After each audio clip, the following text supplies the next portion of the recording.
Hi, this is Judy Lee, and I'm going to be creating a video today, updating again about this week that turned into quite a traumatic week for me.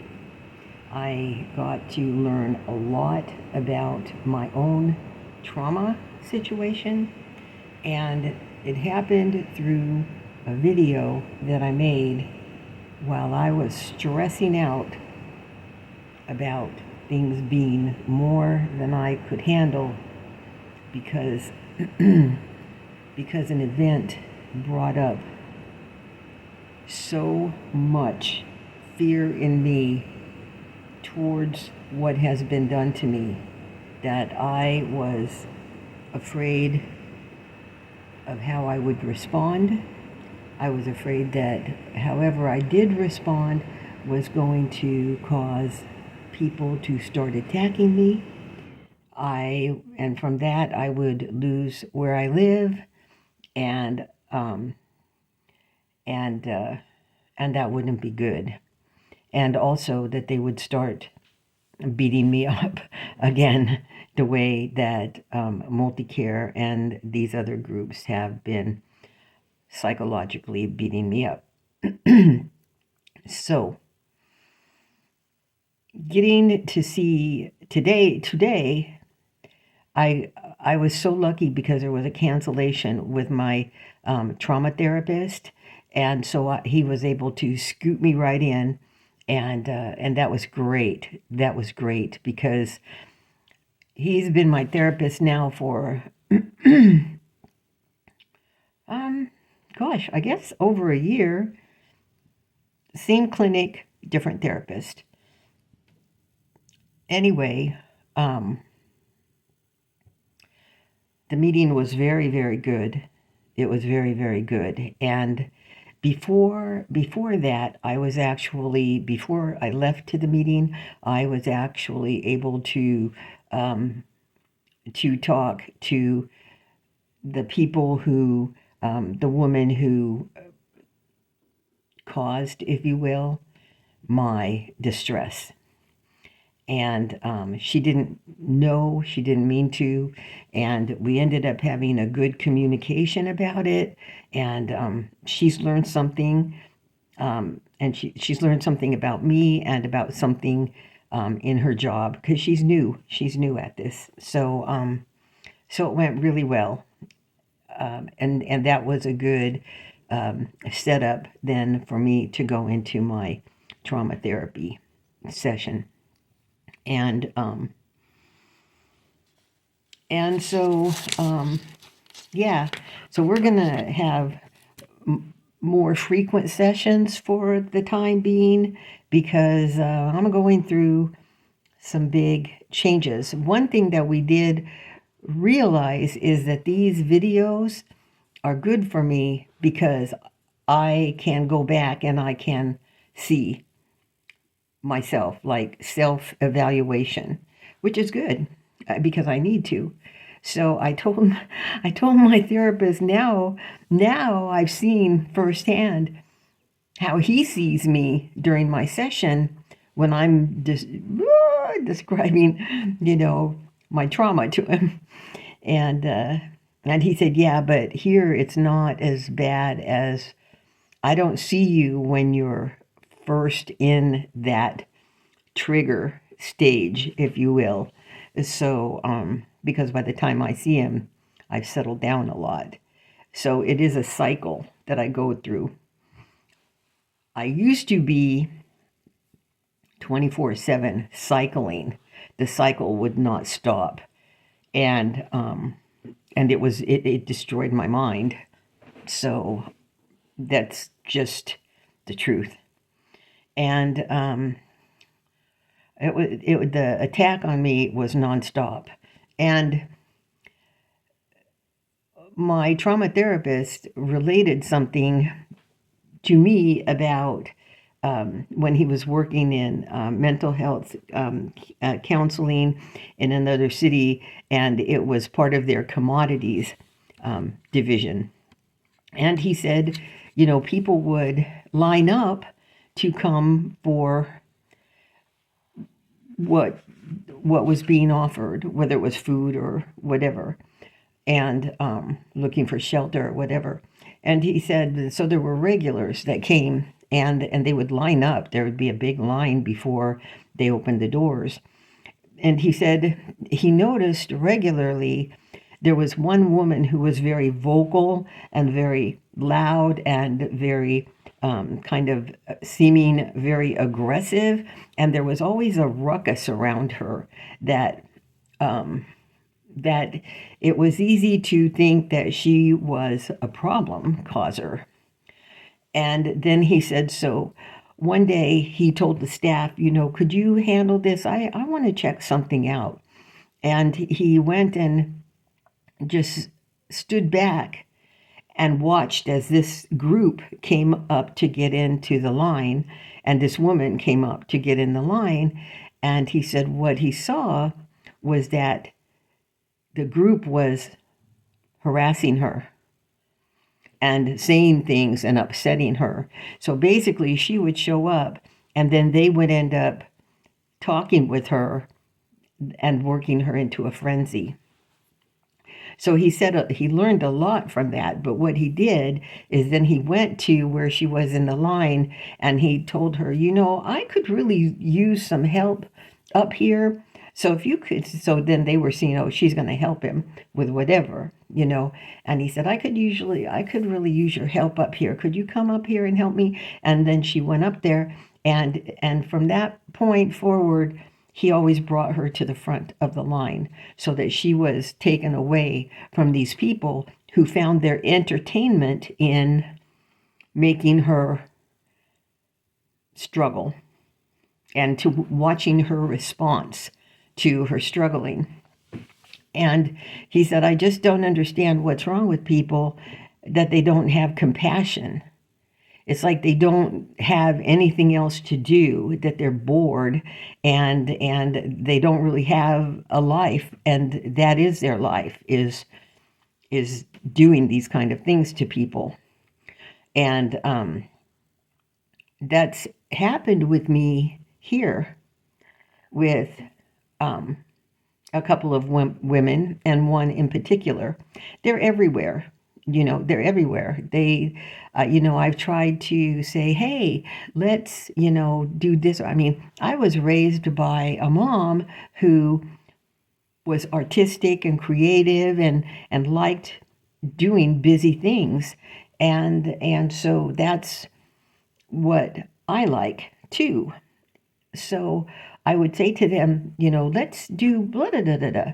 But they're never interested in that. They're interested in smoking cigarettes and talking about people and immediate gratification kind of things, which is also to fuck with people, to gaslight.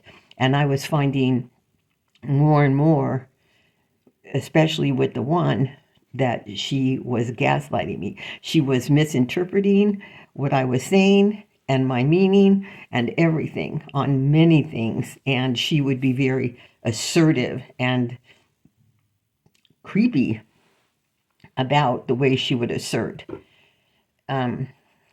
So, like a guy hit the one lady on her bottom hard one day, and the four of us, it was the two ladies, myself, and him. And later I said to her, and then it was just the three of us ladies, and I asked her if she was all right with the way he smacked her on her bottom and hit her like that. And she said yes.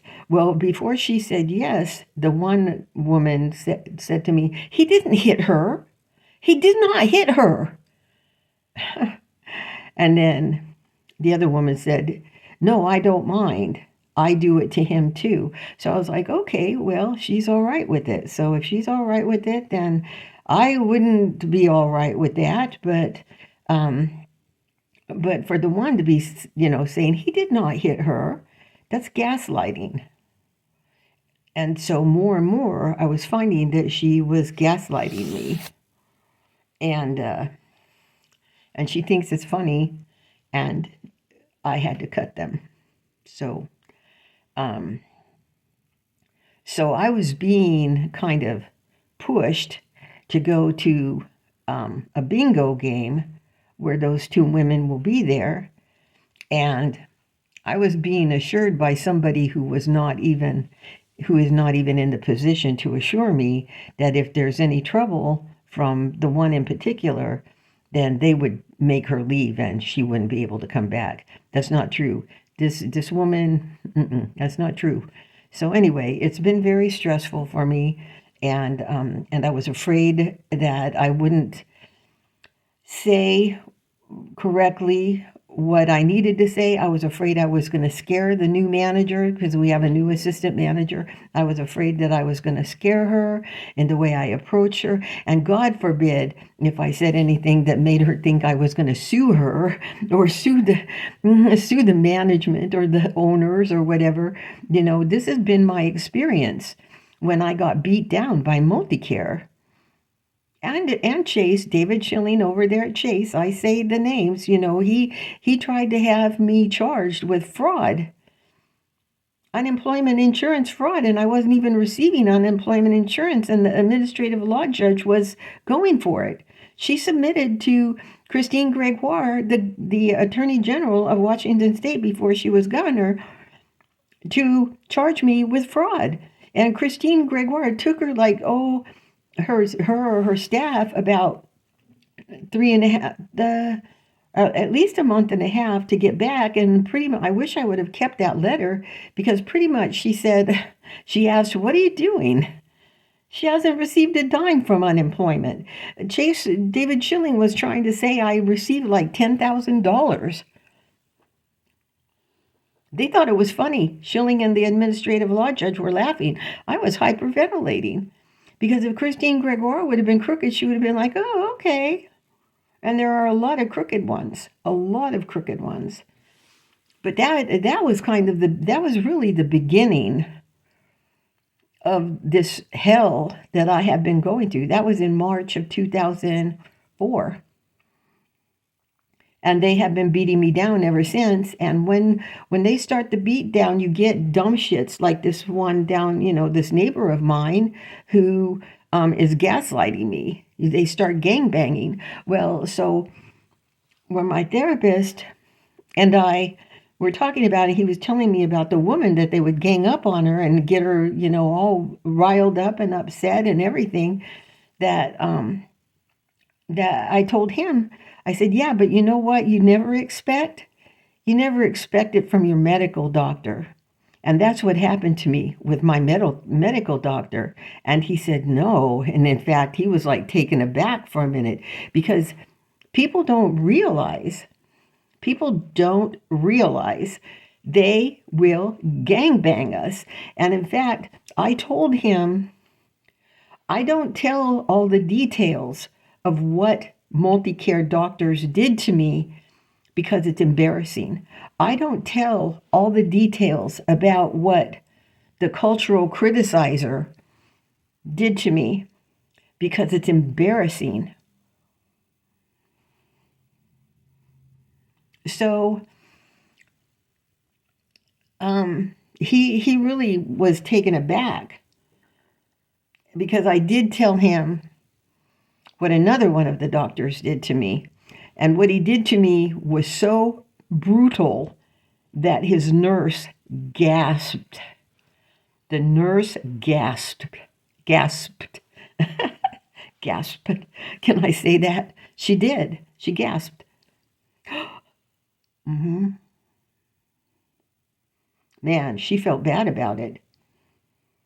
But nobody will make a complaint to anybody about it, because then it's going to be them. That's not an excuse. It's not an excuse for being a coward. I had an associate. She used to say, man, Judy, you don't just talk the talk, you walk the walk. You either walk the walk. Mike Gill's over there walking the walk. Not lip service. So when I said, yeah, but you don't expect, that's what my doctor did to me. My doctor and the Multicare doctors did to me. They gangbanged me with his family, with his wife. I've got proof. I mean, when I'm telling my therapist, who is a pretty smart guy, he is far less generous with them than I am. I am such a generous person. I give a lot of latitudes to people because I do think I've got high standards and not everybody can meet them. So I don't judge them. I just give them grace and latitude. Too much, maybe. I don't know. I know when I say no or stop, they don't care. The doctors didn't care. The courts didn't care. And the cultural criticizer did not care. Which brings me to the topic of the cultural criticizer.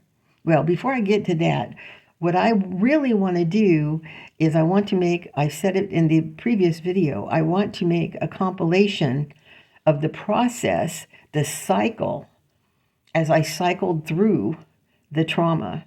Because, if not for John getting me in today, I'd still be moderately ruminating because knowing today I would probably be speaking to the heads here at the complex. I was ruminating last night. So I have pretty good control of that now when I do it. And he asked me something interesting today too, because I told him, he asked me to the effect of, have you always been, that way, like with how you respond, how when you're, or anyway, have you always been that way, or is this something new since this has happened to you? And I said, this is something new. And I used as my example, I use it myself as my example. And it was when Marthaler told me that when I went to meet with Marthaler about the $27,000 that Chase owed me, that they didn't pay me, and he said he would look into it because our operations manager looked at my files and said, Judy should have been paid. Because he was trying to tell me I dropped my locks. People in banking know what that means in real estate lending. He was trying to tell me I dropped my locks, and I did not drop my locks. And Colleen looked at my paperwork, and he was holding all my locks in his hand, copies of the papers. And he handed them to her, to the operation manager, and she looked and she said, Judy kept her locks. All right, here's the papers. She kept her locks. Well, the funder had stolen them. She had taken those numbers and put them on other guys' files. So yeah, my files looked like they were in order, but when it came time for my files to fund, guess what? They flipped to whatever par was that day, or whatever the cost was that day, and the market had flipped. So the cost had gone up. I kept the locks, though. I kept all the extensions and the copies of them and everything that my locks should have funded the way I had them locked in. But that's another story. I used that day as an example because I wasn't happy because he said he would have my files looked at for fraud.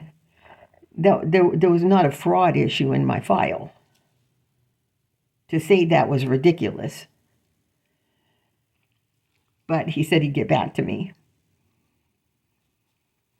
I didn't freak out all over the place. My eyes weren't going like this, you know what I mean? This thing with my trauma expression is new to what's been done to me. To get to see it on video for the first time in years ever, I never had to see it. To see it was eye-opening. So I do want to make the compilation so I can show in a video the dichotomy of the cycle of triggering. And a lot of people are stuck in the trigger. I was stuck in the trigger. In fact, they kept pushing me further and further into it by sending a bunch of jackasses to pretend they were my friends that were not my friends. And then there's just the average flying monkey like this chick down the hallway from me who just thinks she's really clever. She must be a bit of a sociopath, because only a sociopath would do that. I mean, I hope she's not full-on psychopath. But anyway, but it went really well. It went well.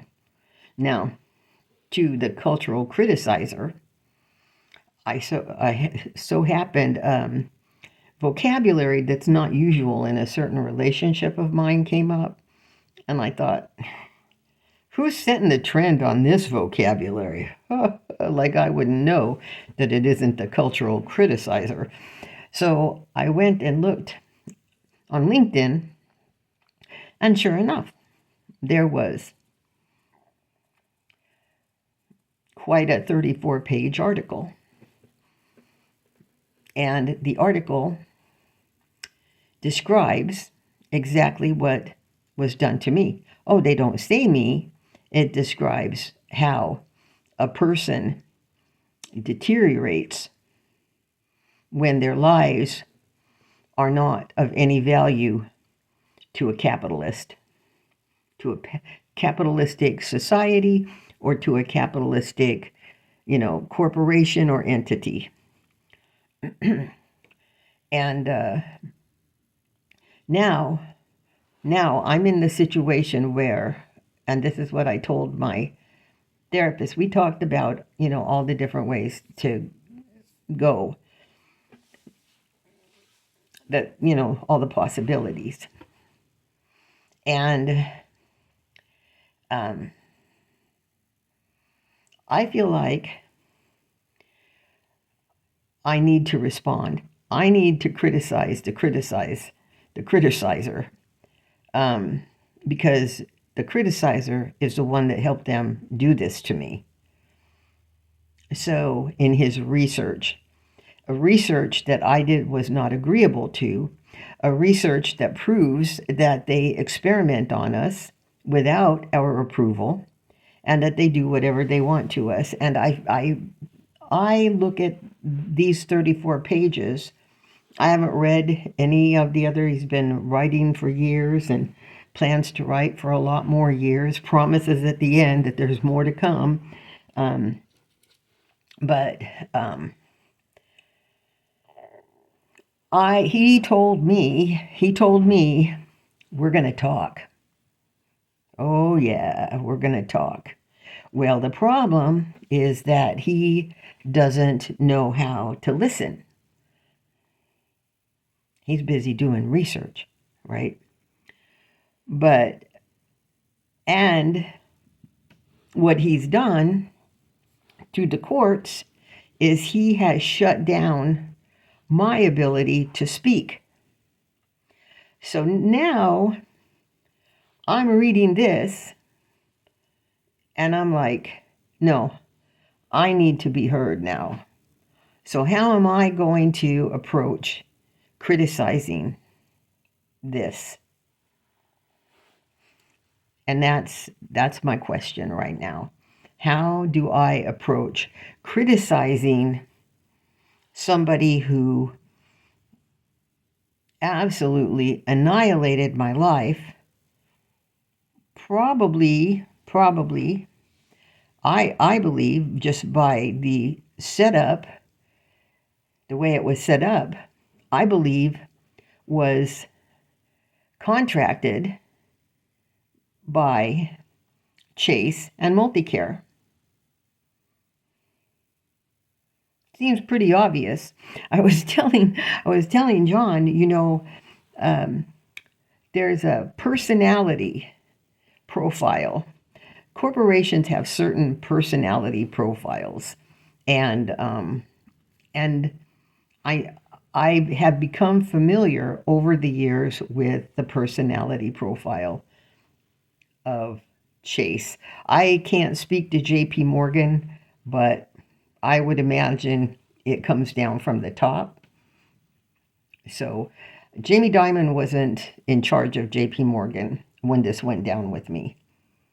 It was a guy named William Harrison. So under his watch, this environment was created, and it was a personality. Now, when it's multicare, that organization, there's a different personality. Just as well as the cultural criticizer has a different personality as well, his group. So when certain types of gaslighting gets done to me, I associate it with his group, his type of a group. When a different type of thing goes on with me, I associate it with that medical group. I have not been impressed with Chase in a long time. Well, my last connection, if you will, with Chase was positive.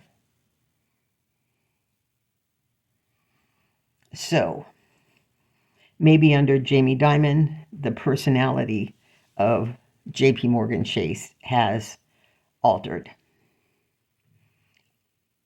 But I never really attributed, even though Chase was involved in the beginning, even until more recently,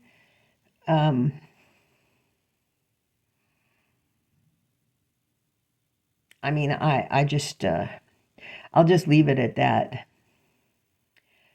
Each entity has their own personalities, and I feel like I can distinguish between which attacker is at the heart of whatever attack it is going on with me.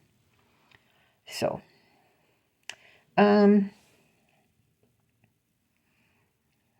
now it's time for me to be heard. So I told Sean, I said, I don't want to get this guy killed, and he goes, I don't think it's going to be you getting him killed. So, okay. So, but I really don't. The way I look at the 34 pages that I read, which John said, man, it must have been boring because talk about, yeah, but it really wasn't. The only thing that separated me from any loss, if you will, in what he wrote would be that I have not and don't ever plan to read, is it Hegel or Sartre or any of these talking heads. If I'm philosophers of the day, I am more inclined to read a different type of reading than that. So when it comes to theorists or evaluators, analysts, or whatever, that's not I don't follow those ones. So that would be my only lack of understanding towards what he wrote. And my overview of what he wrote is that he is actually telling in public what he learned that I know is already written in the military manuals. I knew, just the same as I said to John about the gang banging, yeah, but you don't expect it from your doctors. I will keep his facial expression in my mind for years to come because he was like, no, you don't. And yet, that's multicare. And even on top of that, they were military officers, and I think I said in one of my other videos. So imagine having military officers who don't give a fuck who you are, whether you're American or what. They'll take you out. And then we're sort of in that situation right now in this country. We are really in a teetering situation here. Dangerous because of what military officers will do.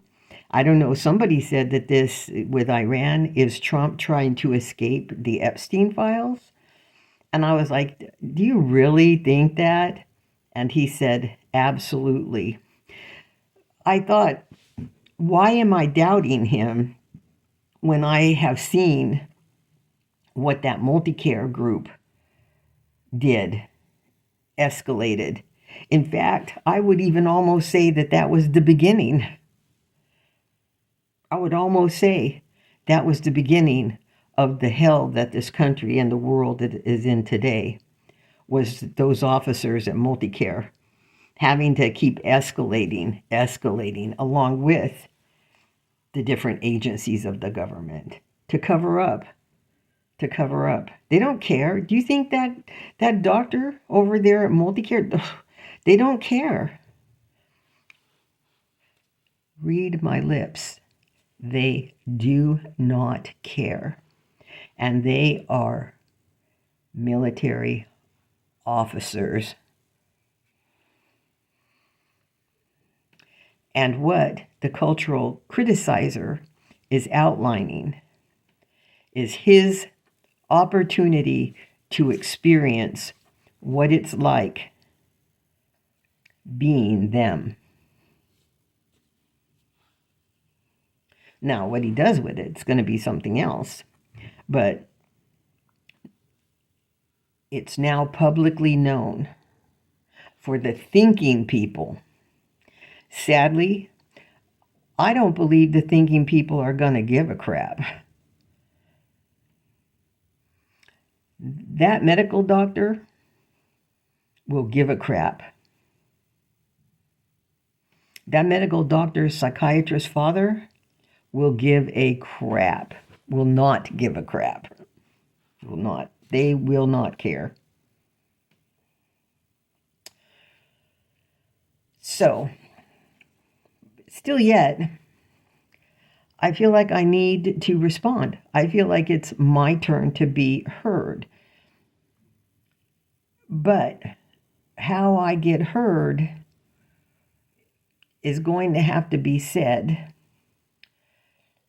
delicately, because this guy is not going to be able to handle it.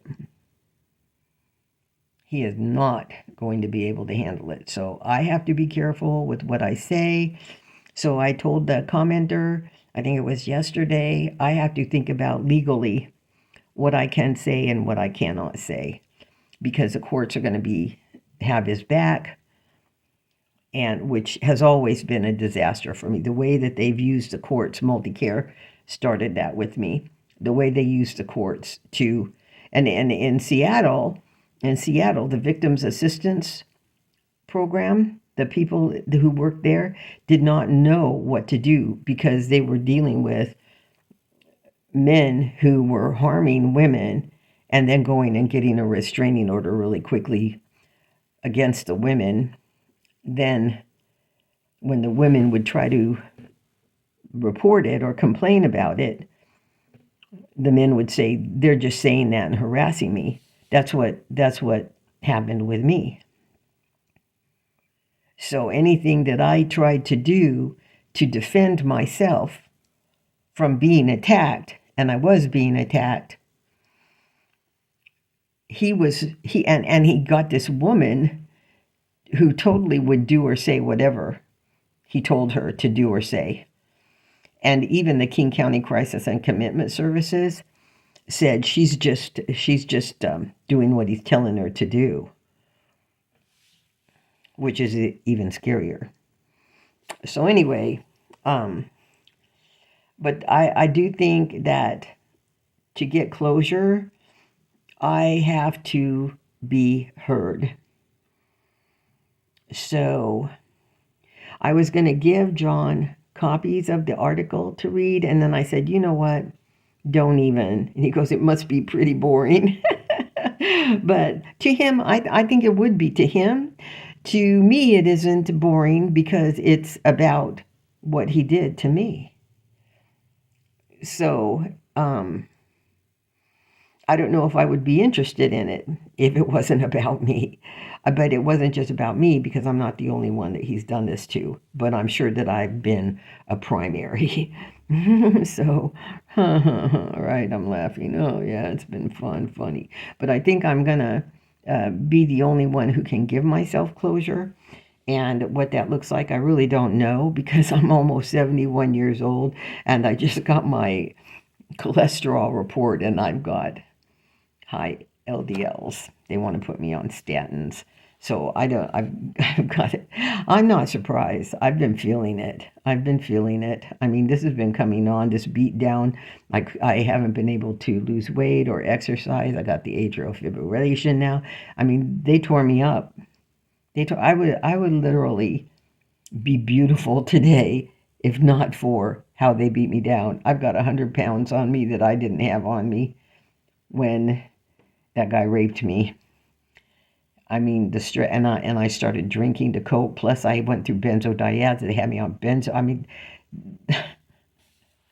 they couldn't have fucked someone up any more than they fucked me up, and have the person still be alive.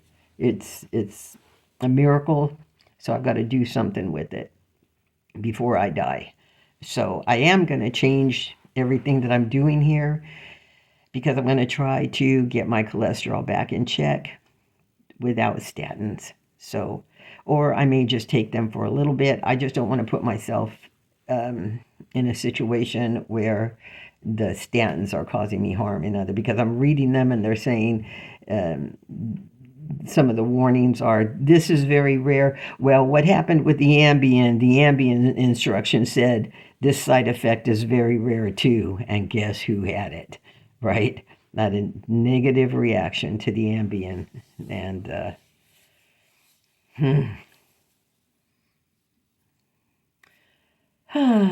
anyway, so okay. Criticizing the cultural criticizer. I hope I have it in myself to do it. I just can't think that I cannot do it. I have to do it.